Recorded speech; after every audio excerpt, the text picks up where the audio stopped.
Senate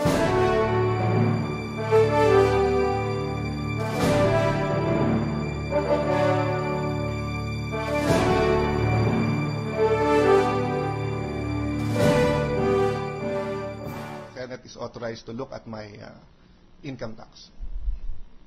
Yes, sir. Okay. In effect, you're telling me to allow Correct. him to look at it. No, because again, to be fair to Your Honor, let me just read the statement behind, which was signed by public officials when they do the SAL.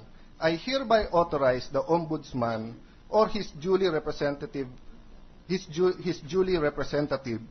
mali ata English. Dapat duly, his duly representative, binabasa ko lang po to hindi ko to English. To obtain and secure. Hindi, ito po nakalagay. I hereby authorize. I'm reading behind the Exhibit G1. I hereby authorize the Ombudsman or his duly representative to obtain and secure from all appropriate government agencies, including the Bureau of Internal Revenue, such documents that may show assets, liability, net worth, business interest, and financial connections to include those of my spouse and unmarried children below 18 years of age living with me in my household, covering previous years, to include the year I first assumed office in government. I'm saying this because apparently hindi unusual na tignan ang SAL at tignan ang tax records ng isang public official. In fact, baliktad. Dapat tinitignan ng ombudsman at dapat may nagbabantay dahil ito magiging basihan kung tapat ang isang public official or kung siya'y nagpapayaman.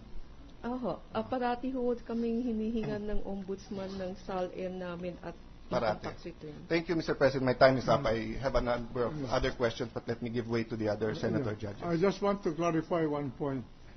Madam Commissioner, just for the information of this court, when you do a net worth method of investigating any taxpayer, you use acquisition cost, isn't it? Yes, sir. Not the value, not the fair market value. Yes, sir. Acquisition cost against liabilities. Real liabilities, and sir. Income. Yes, sir. Okay, thank you. Senator Drilon, Mr. President. The gentleman from Iloilo. Madam Witness, Yes, sir. for many of us, we heard of the Alpha List for the first time only yesterday. And from the way we understood your testimony, where the income is only from one source, then it is the employer who, in effect, files the income tax return, and the taxpayer need not file an income tax return. Yes, if the income is from one source and that withholding tax are properly withheld, Yes. then the annual alpha list will take the place of the income tax return and the person need not file an income tax return. So that if there are other sources of income, you have to file an income tax return and you have to pay the taxes, if any. Is that Yes, correct? sir. If there are other sources of income or if the taxes were less than what you have to pay, you have to file an income tax return. With the permission of Senator Drilon, would the withholding applies to bonuses and allowances? Yes, sir. The party paying the bonus and the allowances will have to withhold the Yes, corresponding sir. tax. Yes, sir. The only exemption is up to 30,000, and for government official, it's the data, the representation allowance and transportation allowance, and the pera. Those are the only exemptions, sir. Okay, thank you.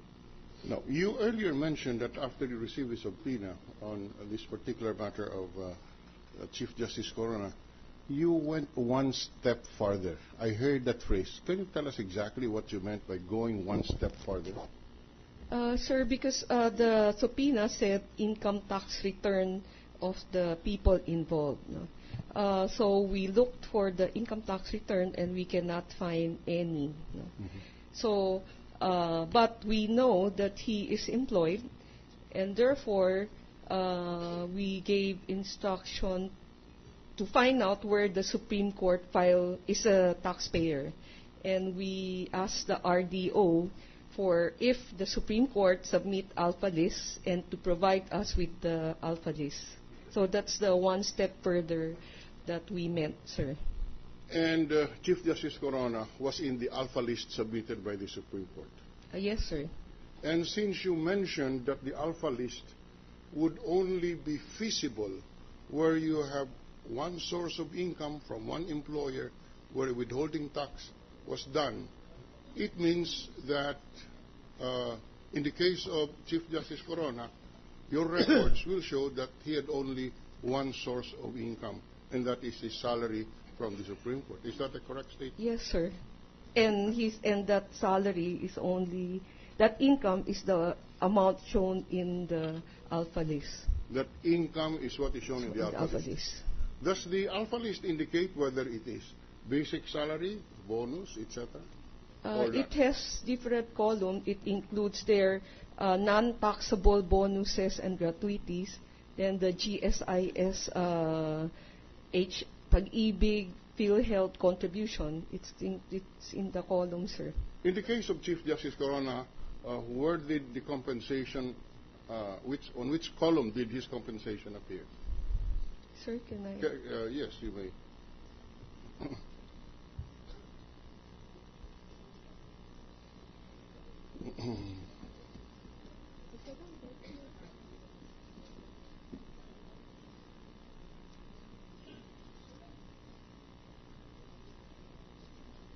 I'll just get one. Yes.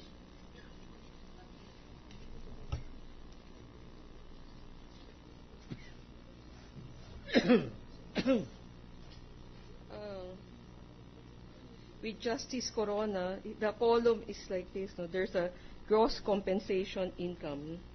It says, under the gross compensation, it has a subheading non-taxable. And under non-taxable, there's GSIS, PHIC, and HDMF. The amount there is 23,374.74.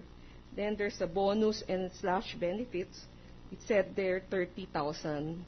Then it said taxable. There's a taxable subcolumn, and it said there bonus slash benefit, which is taxable, 27,417. Then another subcolumn saying salaries and others, 604,388.46. What year was that? Year 2008. Then there's an amount of exemption. I think this is personal exemption. It said 41,000. Then tax due January to December, it's 154,057.75. Then it said tax withheld January to December, 157,236.24. Then because there's a column over withheld tax or refunded, there's under withheld tax. There's over withheld, no? So 3,178.49.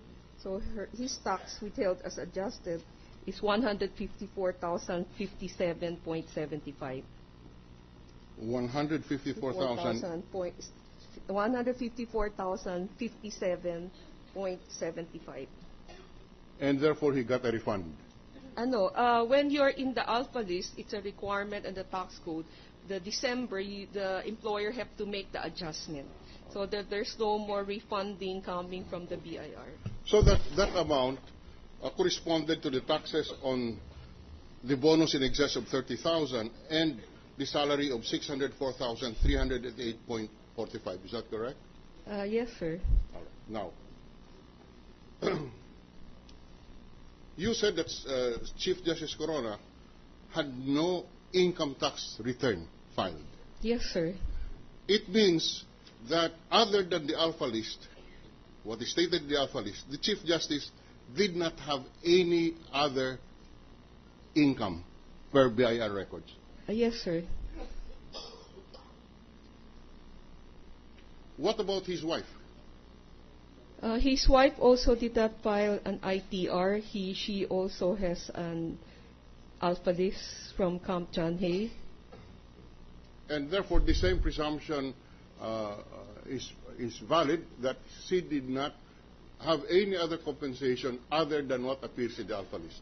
Actually, with the wife, she has a little problem because she received, aside from her compensation, she received a direct fee where withholding tax is only 10%. So there was no proper withholding of taxes, and she should have filed an income tax return.